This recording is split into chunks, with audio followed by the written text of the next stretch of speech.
Hello viewers, you're welcome to our Excel crash course. Let's dive in and look at how to clear the content of a cell and the formats of a cell.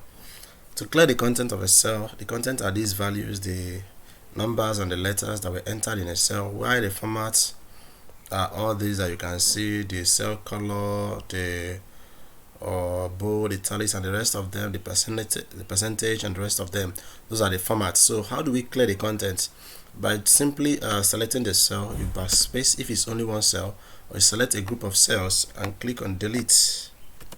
That's it. We've just cleared the content of this cell, but we've not cleared the format. Look at it.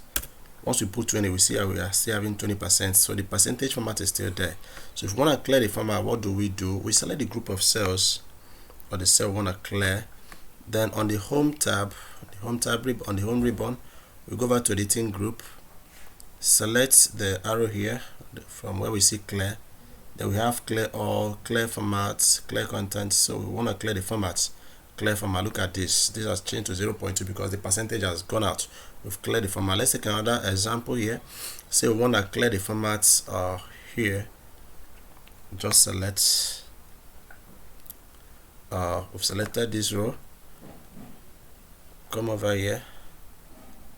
Click on clear formats.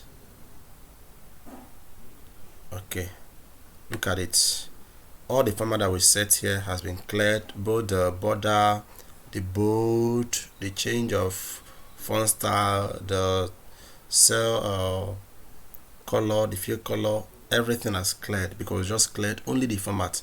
And when we clicked on clear all, everything here will clear. Okay, that's it. Let's select this and clear all. Here we select clear all. Look at it, everything has been cleared. So that's it. That's how to clear the contents and the formats of a cell. Thank you very much guys for watching. I appreciate you.